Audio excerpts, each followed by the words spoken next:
8th NMMS car TTCT history chapter 16 Maurya और कुशांस मुतवक्का कसीर मुतबादिल सवालात के जवाबात वजाहत के साथ। तो चलिए शुरू करते हैं हमारा पहला सवाल आपके कानों के पर्दे पर। सुनाया? Okay. 1. Who was the founder of the Mauryan dynasty? Maurya खानदान या सल्तनत का बानी कौन था? Options are here. ये तो बहुत आसान सवाल है, जवाब देखिए। A Bindusara, B Chandragupta Maurya, C Ashoka the great and D बिंबिसारा।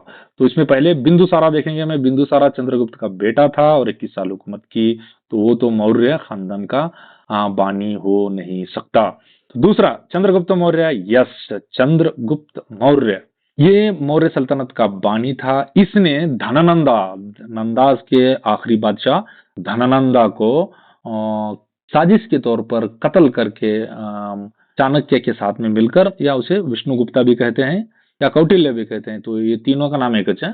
चौथा भी है आचार्य, बोल को आचार्य में आचार्य। तो ये चारों नाम वाले के साथ में मिलकर इसने एक बहुत बड़ी सल्तनत मगधा पर अपना कब्जा जमाया। अशोका ग्रेट इसका पोता था, आपको मालूम है। बिंबिसारा ये मगधा पर हुकूमत करने वाला, उस वक्त में अजीम मगधा पर करने वाला ये बिंबिसारा, उसका बेटा अजातशत्रु महाजनापदा उसका था। तो इसीलिए राइट ऑप्शन जो होना चाहिए second one B Chandragupta Maurya. Next question is on your screen. दूसरा प्रश्न, the famous Greek ambassador who visited, वो मशहूर यूनानी सफीर जो चंद्रगुप्त मौर्य के दरबार में आया था। तो options are here. A Sikandar Azam, B Megasthenes, C Darius and D Seleucus. तो इसमें से कौन है जो चंद्रगुप्त मौर्य के दौर में आया था? सिकंदर आपको पता होना चाहिए। सिकंदर आजम के डेथ होने के बाद में, यानी 3 या 4 साल के बाद में हेलेन को सिकंदर का जो सिपह सालार था, 3 सिपह सालारों में से एक सेल्यूकस निकेटर, सेल्यूकस निकेटर का जो सफीर था वो मेगास्थनीज था। तो लेकिन डेरियस जो है वो बादशाह था, आपको पता है। और सेल्यूकस निकेटर क्या है इनका, ये भी क्या है, ही इज आल्सो एम्परर। तो इसका सफीर मेगास्थनीज किसके दरबार में था? चंद्रगुप्त दरबार में। तो इसीलिए राइट ऑप्शन जो हमारा होना चाहिए it is the second one, Megasthenes. Next प्रश्न तीसरा, the Arthashastra written by Kautilya mainly deals with, Arthashastra जो कौटिल्य की या तो विष्णुगुप्त की लिखी हुई किताब थी, बुनियादी तौर पर किससे मुतल्लक है, तो किससे ताल्लुक रखती है? Options are here. पहला ए तिब, B politics and administration, C इल्म नुजूम और डी लिटरेचर। तो नाम है इसका अर्थशास्त्र यानी इकोनॉमिक्स, मगर ये इकोनॉमिक्स के अंदर जो डील कर रहा है वो है, right option is second one B, सियासत, इंतजामिया, फौज, टैक्सेशन और जासूसी निजाम, और उसके ज्यादा बादशाह के जिम्मेदारियां भी। दशम दंडम वो आपने सुन रखा होगा, मशहूर, इसी किताब से ये माखज है। Next question number 4, the capital of Mauryan empire was, आसान सा सवाल है। मौर्य सल्तनत का दारुल हुकूमत कौन सा शहर था? Options are here. A Ujjain, B Pataliputra, इसका पुराना नाम, अभी का नया नाम पाटना, ये अभी हाँ मौर्य के दौर में पाटलिपुत्र। सी तक्षशिला, और उसके बाद में नेक्स्ट जो है आखिर में वो सुवर्णगिरी, सुवर्ण नहीं सुवर्णगिरी, सोने का, सोने का पहाड़, सुवर्णगिरी। तो इसमें उज्जैन है, आपको पता है ये यूपी में है, ये इनकी दारुल हुकूमत नहीं थी, एक अहम शहर के तौर पर इसको भी जाना जाता था। उज्जैन अहम शहर था लेकिन वो दारुल हुकूमत नहीं था, लेकिन 5 जो बड़े शहरों में इसका भी शुमार होता था। लेकिन असल जहां पर सीट थी, जो रॉयल सीट थी, थ्रोन था, वो पाटलिपुत्र यानी पाटलिपुत्रा, पाटना, जदीद पाटना में थी। अब राइट ऑप्शन है। लेकिन उससे पहले ये देखेंगे, ये तक्षशिला जो है, तक्षशिला ये कंदहार जो हमारा था वो ये हमारा कौटिल्य जो यही की यूनिवर्सिटी का एक वो लेक्चरर था तक्षशिला का। और उसके बाद में ये मगरिबी इनका आखिरी सिरा था ये शहर। उसके बाद में सुवर्णगिरी दक्कन का आखिरी सिरा के तौर पर भी इसको माना जाता है। तो जैसे कि बताया आपको, B Pataliputra. Next question number 5, Ashoka fought the Kalinga war in the, Ashoka ने, मैं बार बार अशोका बोल रहा हूं आपको क्योंकि ये प्राकृत जबान में श नहीं है, इसीलिए इसे स ही प्रोनाउंसिएशन किया जाता है, अशोका, जिससे दुख वगैरह करीब ना है। या हमें उसे इंग्लिश में उर्दू में अशोक पढ़ लेते हैं। तो तुम्हें बोलने को मास्टर को श करने नहीं आता, आता मुझे भी, लेकिन स बोल रहा हूं मैं, ठीक है। तो इसका ओरिजिनल लैंग्वेज अशोका ने कलिंगा जंग लड़ी। ऑप्शंस आर हियर, अपने दौरे हुकूमत के दूसरे साल, ए, बी अपने दौरे हुकूमत के 8वें साल, सी अपने दौरे हुकूमत के 10वें साल, एंड डी 12th ईयर, तो 12वें साल में। इसलिए तो हमारा यहाँ पर आपको पता होना चाहिए, जो कलिंगा जंग लड़ने से पहले 8 साल पूरे 261 से लेकर 268 तक अगर जंग लड़ता रहा है। इसकी वजह क्या बोले तो, इसके जो भाई थे, 99 ब्रदर्स थे, बिंदुसारा की सबसे अनचाही बीवी और बेटा इन्हें, कौन, अशोका। तो इसीलिए इसको अपने जो बड़े भाई थे सुशीमा, तिस्सा, इन सब से लड़ना पड़ रहा था, और इनको सबको कत्ल करने के बाद में, इसीलिए दीपवंश महावंश इनको बोलते हैं चांडाला अशोका। तो हमारा राइट ऑप्शन जो होना चाहिए 8 साल के बाद में इन्हें, कि बोले तो इसका तख्त ठीक नहीं आता तो जी, तो वो होना चाहिए हमारा सेकंड ऑप्शन, अपने दौर के हुकूमत के 8वें साल। नेक्स्ट क्वेश्चन आपके कानों पर सुनाया। Okay, 6, अशोका's edicts were mostly written in, Ashoka के फरमुदात या नोस्टाजात या कुतबात ज्यादातर किस जबान और रस्मुल खत में लिखे गए हैं। तो इसमें दो चीजें अलग बाइफिकेशन करना, समझ में आना मेरे सवाल, पहले जबान है फिर उसके बाद में रस्मुल खत है, या उसको इन्वर्टेड कामा में लैंग्वेज एंड जैसे अभी ऊपर बताए तहरीर। Options are here, A Sanskrit, B Pali, and C Prakrit in Brahmi script, and D Farsi जबान में। तो अभी आपको पता, इसमें से संस्कृत जो है आपको पता होना चाहिए कि इस दौर की जो अवाम की और पूरे ऑलमोस्ट जिनकी भी जबान थी वो संस्कृत नहीं थी, क्योंकि चंद्रगुप्त मौर्य की जुबान ये कम जात का है, मूरी से आया है ये चंद्रगुप्त, तो इनकी कम जात वाले थे, इन्हों कहाँ संस्कृत पढ़ना, कहाँ बात करना। तो इसको हम ना, इसका बाप बिंदुसारा करा ना इन्हें अशोका सीखने का, तो इसीलिए फर्स्ट वन इज एलिमिनेट करते हैं, इसको डिलीट कर देते हैं। दूसरा पाली, यस बिल्कुल, मगर मगर वो आम लोगों की जबान थी, लेकिन रस्मुल खत में नहीं थी। तो दूसरी जो हम देखेंगे, क्योंकि यहाँ पर दो चीजें हैं, एक जो है वो है जबान है और रस्मुल खत है, तो इसीलिए हमारा राइट ऑप्शन प्राकृत जबान, ब्राह्मी, रस्मुल खत। जैसे हमें उर्दू में लिखते हैं ना जी, खाना खाए क्या कर को, लेकिन लिखते हैं हमें KHAN, तो वो तहरीर हो गई और ये जबान हो गई। यही डिफरेंस है इसमें, जबान और रस्मुल खत में, लैंग्वेज एंड रिटन स्क्रिप्ट। तो फारसी तो वो बहुत बाद में आकर इवोल्यूशन हुई थी। तो राइट ऑप्शन पता चल गया आपको, C. Next question is 7, which of the following titles was used by emperor Ashoka. तो इसमें से देखेंगे आप, शाहिनशाह अशोक ने मंदरजील में से कौन से खताब इस्तेमाल किए, अपने आप को इसने क्या खताब करके इस्तेमाल किया, तो कौन से अलकाब या खताब दिए थे। तो इसमें से देखेंगे हमें, ए चक्रवर्ती, बी देवनाम पियदर्शी, सी सम्राट कनिष्क, एंड डी महावीर। तो इसमें हमें पहले से देखते जाएंगे कि चक्रवर्ती, चक्रवर्ती का तस्वर आपको मालूम होना चाहिए, ये गुप्ता दौर में आता है। आहिस्ते जब ये वैदिक दौर खत्म होने के बाद में वहां पर राजन, चक्रवर्ती, सम्राट, तो इस तरह के जो ये टाइटल्स और इनकी जो अथॉरिटी बढ़ने के साथ में, इनके साथ में ये चीजें बढ़ते जाते थे। सम्राट इसमें सबसे, जिसे हम एम्परर बोलते हैं। तो चक्रवर्ती नो, इसको हम निकाल देते हैं। तो दूसरा रहा हमारा देव नाम प्रियदर्शी अशोका। तो ये अब हमारे यहाँ मस्की में भी मिला है और जाटिंग रामेश्वर में भी मिला है।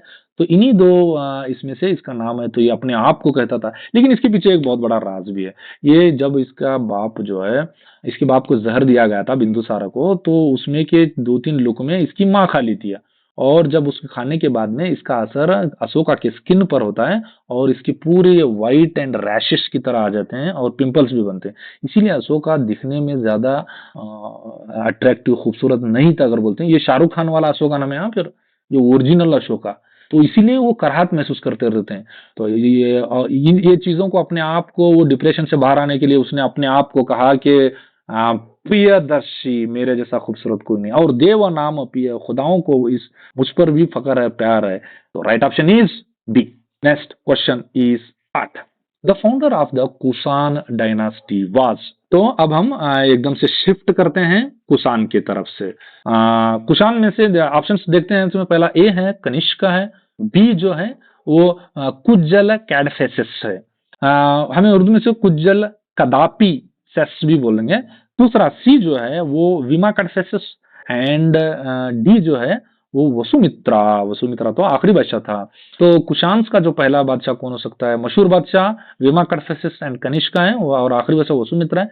लेकिन पहला कौन है भाई? वो है Kujula Kadphises, the first, B option. Next question number 9। Kanishka started a new era known as. Kanishka ने एक नया सन या साल शुरू किया जिसे कहा जाता है, क्या कहा जाता है सब देखेंगे। Options are here. The first Vikram era, second Gupta era सन, और तीसरा जो है वो शका इरा, और जो आखिर जो फाइनल वन डी जो होना चाहिए वो है वो बुद्धा सन। नहीं, इसमें से हमें विक्रम जो है, विक्रम वीरा को हम निकाल देते हैं, काट देते हैं। आपको पता है ये 1176 में गालिबन हुआ था विक्रम। तो गुप्ता दौर में भी हुआ, सॉरी गुप्ता दौर में हुआ था, और उसके बाद में आगे चलकर हमारे कल्याणी चालुक्य के दौर में भी ये हुआ था। तो उसको हम एलिमिनेट करते हैं। दूसरा गुप्ता सन, अरे बाबा ये कनिष्का का दौर चलने लगे 78 का, गुप्ता आए 320 में, तो इसको हम निकाल देंगे। अब रहे कौन है हमारे पास? एकदम सॉलिड आंसर यहाँ पर है सका इरा 78 कॉमन इरा आइन आइन। Right option is C. अगला प्रश्न 10वां, तुमना दिख रहा? Okay. The fourth Buddhist council was held under the patronage of. तो चौथी बुद्धिस्ट काउंसिल किसकी सरपरस्ती में मुनक्कद हुई? तो ये एकदम फेवरेट है इसका। इन्हें चारों में से किसी को पूछ लेता, पहला, दूसरा, तीसरा, चौथा, अगर को आप बेहतर है कि इन चारों को एक तरफ पर लिख लीजिए और अच्छी तरह इसको आप याद कर लीजिए। तो उसमें हम देखेंगे पहला ऑप्शन 1 अशोका दी ग्रेट। तो अशोका ग्रेट के 34 बुद्धिस्ट काउंसिल के बारे में कह रहा है, लेकिन हमें पता है कि तीसरी बुद्धिस्ट काउंसिल की जो सरपरस्ती जो हुई थी वो पैट्रेनेज हुआ था अशोका के दौर में हुआ था। ये नहीं, निकाल देंगे। अजातशत्रु, अजातशत्रु का जो क्या है, ये बिंबिसारा का बेटा अजातशत्रु जैसे ही बुद्धा की डेथ होती उसी के चंद दिनों या महीनों के बाद में पहला करता है, वो कहाँ है? राजगृह में करता है। इसका जो सरबराह था महाकशपा। तो अब हम पहली जो बुद्धिस्ट काउंसिल हुई थी अजातशत्रु की हुई थी, इसको भी हम एलिमिनेट करते हैं। दूसरे बाद में गोरा अशोका या तो काल अशोका, ये हरियाणा का डायनास्टी का है। तो इसने ये भी बिहार में ही, राजगृह भी बिहार में ही है, वैशाली भी बिहार में ही है। तो काल अशोका वैशाली में करता है इसका। इसका जो सरबराह था वो सबकामी। नेक्स्ट जो आता है हमारा एकदम फाइनल वन आंसर जो है वो कनिष्का। कनिष्का के दौर में डी ऑप्शन क्या है? सही होना चाहिए। इसने बुद्धिस्ट का है, ये भी कहां करता है? कश्मीर के कुंडल वन में इसको करता है, और इसका जो सदर होता है वो वसुमित्रा। ये बुद्धिस्ट का एकदम highly qualified scholar Vasumitra. Next question number 11। यहाँ पर देखिए जरा, मेरा मोबाइल छोटा मोबाइल है मेरा, तो इसमें क्या हो रहा है बोले तो ये हमारी जो तहरीरें हैं वो एडजस्टमेंट नहीं हो रही, इसमें फिटिंग नहीं हो रहा। वो अंग्रेजी फिट करना, उर्दू फिट करना, थोड़ा तुम्हें क्या करो, जूम इन कर लो, थोड़ा सा उसे पॉज करो, जूम इन करो, अच्छी तरह से देख लो, पढ़ लो। मैं मेरे कमजोर आंखों से पढ़ने की कोशिश करता हूँ। Which of the following correctly explains the significance of the Kalinga war in Ashoka's life. मंदरजील में से कौन सा बयान कलिंग जंग की अशोका की जिंदगी में अहमियत को दुरुस्त तौर पर वाजा करता है? Options are here. पहला ए, इसने अशोका को इसकी सल्तनत को मजीद जंग में फैलाने पर मजबूर किया या तौसी करने पर मजबूर किया? ऑप्शन 1। ऑप्शन 2, इसने अशोका को अपनी फौज को मजबूत बनाने पर कायल किया। ऑप्शन 3 बी सी का, इसने अशोका को एक फातेह से अमन के कासिद में तब्दील कर दिया। एंड आखिर में डी जो है, इसने मौर्य सल्तनत के लिए गैर मुल्की इत्तेहाद दिलाए। तो इसमें से हम एक एक करके देखेंगे। सबसे पहले अशोका ने सल्तनत की तौसी मजीद करना, no it is the end. क्यों बोले तो इसकी जो सल्तनत थी आज के अफगानिस्तान से लेकर वहां के जो कंदहार, तक्षशिला, वहां से लेकर हमारे जुनूब के सुवर्णगिरी तक, मशरिक में पूरा ये कलिंग का एरिया जो है, वो कलिंग का एरिया भी इसी के सल्तनत में था। अभी किसके साथ लड़ने वाला अभी ने कहाँ है लोग, यानी इसकी जो टक्कर के सल्तनतें कहाँ है, तो दिस इज एलिमिनेट कर देते हैं हम इसको, ये हमारे लिस्ट से निकाल देते हैं, सही लिस्ट से। पहला। दूसरा जो है, इसने अशोका को अपनी फौज को मजबूत बनाने के कायल किया। बाबा 1.5 लाख की फौज थी अशोका महाराज की, छोटी मोटी थोड़ी थी। तो इसने अजी इस जंग में इसको फतह हुई, इसको क्या मजबूत करने की जरूरत है? तो ये ऑप्शन हमको छोड़ देते हैं। तीसरा जो ऑप्शन हमें चौथा देखेंगे, इसने मौर्य सल्तनत के लिए गैर मुल्की इत्तेहाद दिलाए। इनके इसकी इस जंग की वजह से, यानी इससे पहले इनके जो दादा थे तभी इनके साथ में गैर मुल्कियों के साथ में बैक्टीरियन एरिया में जो सेल्यूकस निकेटर्स थे और वहां की जो सल्तनतें थी, वो सारी की सारी पहले अच्छा खासा इनको, हेलिना इनकी जो दादी थी उन्हें फॉरेनर है, अशोका इंडियन, दादी फॉरेनर है, एकदम फर्स्ट क्लास ग्रीक की, कौन से साहब बिल्ली की अंकिया वाली। नेक्स्ट। लेकिन हमारा तीसरा जो ऑप्शन है, उसने अशोका को एक फातेह से अमन के कासिद में तब्दील, बिल्कुल ये सही है। वो फौज की विजय से इसने हट कर अपने आप को धम्म विजया की तरफ आया। तो इसीलिए अशोका एक फातेह से अमन के कासिद में is transferred Ashoka from a conqueror to a messenger of peace. Next question is 12. Which statement best distinguishes the Mauryan administration from early kingdoms? तो वो कौन सा बयान या वो खुसूसियत है जो मौर्य इंतजामिया को पहले बादशाहों से वाज़ा तौर पर अलग करता है? क्या मतलब इसका पहले बादशाहों के तौर पर से मतलब, इससे पहले बहुत सारी हरियाणा का डायनास्टी हो चुकी है, मगध में वो बिंबिसारा की उनकी जो अजाता शत्रु की डायनास्टी हो चुकी है, और उसके बाद में और भी कुल इसके से पहले बड़े बड़े 4 और महाजनपदास 12-16 महाजनपदास हो गुजरे। तो उनसे हट को क्या कर रहे हैं मौर्यंस, क्या कर रहे हैं, तो वो देखेंगे हमें। देखो ऐसे पूछताछों ने डिफरेंट खुसूसी ये चीजें पूछ लेता सो। ऑप्शन 1 ए, मौर्य ने मुकामी रहनुमाई की जाति हुक्मरानी को फरोग दिया। ऑप्शन बी, मौर्यों ने अहलकारों और जासूसों के साथ एक अच्छी तरह मुनज्जम मरकजी हुकूमत कायम की। एंड सी जो नेक्स्ट जो है, मौर्य सल्तनत में कोई महसूलाती निजाम नहीं था एंड मौर्य सल्तनत कंट्रोल के लिए सिर्फ मजहब पर इन्हसार करती थी। तो अब आपको इसमें से एक एक करके हम देखेंगे कि सबसे पहले क्या इस जो खुसूसियत जो बयान की गई वो पहले क्या है, ये मकामी रहनुमाओं की जाती हुक्मरानी को फरोग दिया, हरगिज नहीं, क्योंकि इंडिया की ये सबसे पहली सल्तनत है अब तक, यानी मौर्य तक 180 एडी बीसी तक ये पहली सल्तनत है जिसमें सेंट्रलाइज्ड, अब आप एडमिनिस्ट्रेशन को सेंट्रलाइज्ड करने में, मरकजियत में लाने के लिए पहली हुकूमत थी ये। तो तीसरा ऑप्शन है, मौर्य सल्तनत में कोई महसूलाती निजाम नहीं था। फिर क्या हुकूमत चलना कैसे, महसूलाती नहीं, टैक्सेशन नहीं है तो क्या कैसे चलेंगे? तो बाकायदा अर्थशास्त्र में इसका एक बाब है। तो इसमें ये ऑप्शंस क्या है हम निकाल देते हैं, खास करके ये ज़राअत और उसके बाद में तिजारत पर क्या है, ये महसूलाती निजाम राइज था। नेक्स्ट फोर्थ वन जो है, मौर्य सल्तनत को कंट्रोल के लिए सिर्फ मजहब पर नहीं, ये धम्म विजय के साथ साथ में 1.5 लाख फौज भी थी ना जी। तो इसीलिए right option is second one B, the Maurya established well organised centralised government with officials of spies, जासूसी निजाम के साथ में। नेक्स्ट क्वेश्चन नंबर 13 को क्या है हम देखते हैं। यहाँ पर मुझे पता चल रहा है कि आपको थोड़ी परेशानी हो रही है कि ये दोनों सवालात में उसमें आपस में ये हो चुके हैं, लेकिन क्या करना बोलो। मेरा मोबाइल क्या है छोटा, नोकिया 1100, इसका स्क्रीन इतना छोटा है, इसमें मैं क्या करना बोलो। कोशिश कर रहा हूं मैं, पर इसे सुतार को बोले से जरा चौड़ा ये बना के देख। Question number 14, what was the greatest contribution of Kanishka to Indian culture? Kanishka का, किंग कनिष्का का हिंदुस्तानी सकाफत में सबसे बड़ा इश्तराक, हिस्सा, देन, अतिया क्या था? Options are here. देखिए, ए वैदिक मजहब को मजबूत करना, बी गांधारा आर्ट और महायाना बुद्ध मत को फरोग देना, एंड सी मौर्य फौज को दोबारा मुनज्जम करना, एंड डी जनूबी हिंदुस्तान में तोसी करना। तो इसमें से हम एक एक देखते जाएंगे। वैदिक मजहब को मजबूत करना, बाबा कनिष्का को दूसरा अशोका बोलते हैं। ये वो आदमी है जिसने बुद्धिज्म को अशोका के बाद में फिर से रिवाइज किया। पुष्यमित्र शुंगा जैसे जो ब्राह्मण थे, इन्होंने कमोपेश 180 बुद्धिस्ट स्तूपास को इन्होंने गिराया और कई लाख बुद्धिस्ट को मारा। हाँ को वो इसकी किताब में लिखे से इनके आर एस शर्मा की। तो इन्हें कहा ये करने वाला।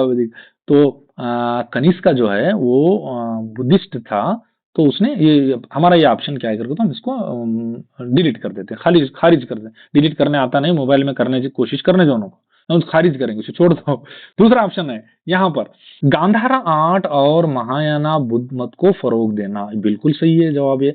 और तीसरा जो है हमारा मौर्य फौज को दोबारा मुनज़्ज़म करना। अरे बाबा कनिष्का क्या है, इसकी सल्तनत कुज्जल कड़ाफिस के जरिए शुरू हुआ, इन्हें काहे को फिर मौर्य करने वाला?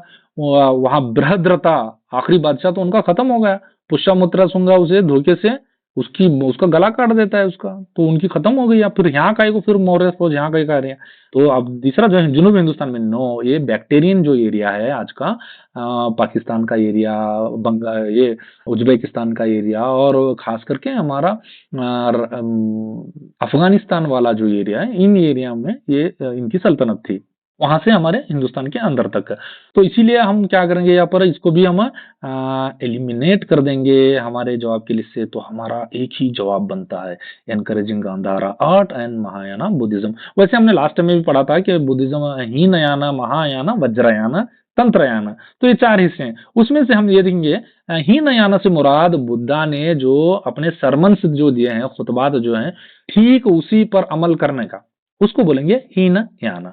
महायाना का मतलब बुद्धा को विष्णु का अवतार समझकर, या तो इन्हें हमना क्या है तथागत है, इन्हें हमना मोक्ष निर्वाण दिलाता समझ उसकी पूजा करने का। वो जो ये इनके जो बुजुर्गान थे, उलमा थे, उनके मुर्दियां के दाता को, हड्डियां को पूजा करने का, उदबत्ती लगाने का और व्हील फिराने का। यूं करे तो उनको नजात मिलती, कहते आज हम ना मिलती तो वहां यहाँ जाको, वैसा कुरान और इसको छोड़ो। तो ये जो ये बंदा जो है इस पर ज्यादा जोर दिया नहीं कि बुद्धा की चीजों को, बुद्धा की जो उसको मास्टर फीट, उसके पैर को पूजा करने का, कमल के फूल को पूजा करने का, बुद्धा के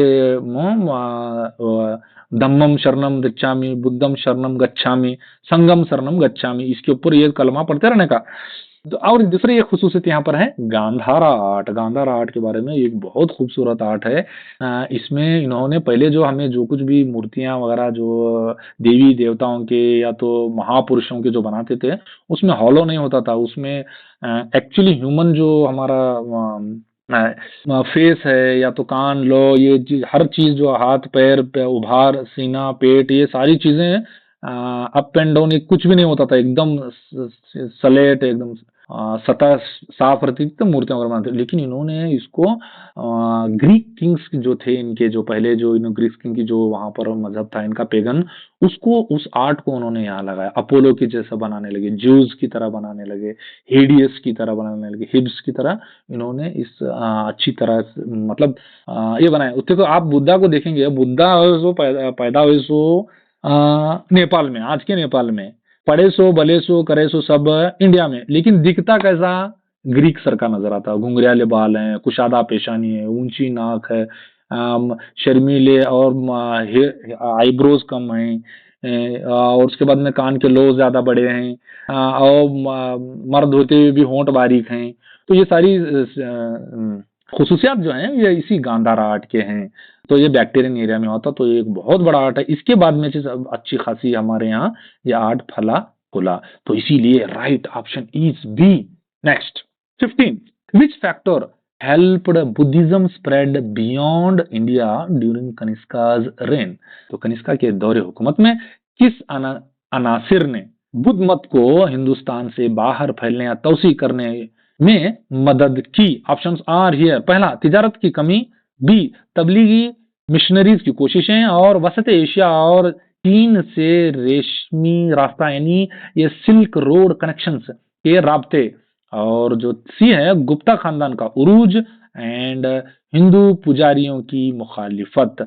कनिष्का के दौर में बुद्ध मत कहाँ ये इसने बाहर जाने का यानी इसको इसीलिए इसको सेकंड अशोका कहते हैं कि इन्हें भी क्या करा, अपने बुद्धिस्ट मिशनरीज को, तबलीगी मिशनरीज को इसने फॉरेन में भेज दिया, मंगोलिया भेज दिया, चाइना भेज दिया और बैक्टेरियन एरिया जो है आज का अफगान का उस एरिया में, उधर वो साइड में इसने भेज दिया था।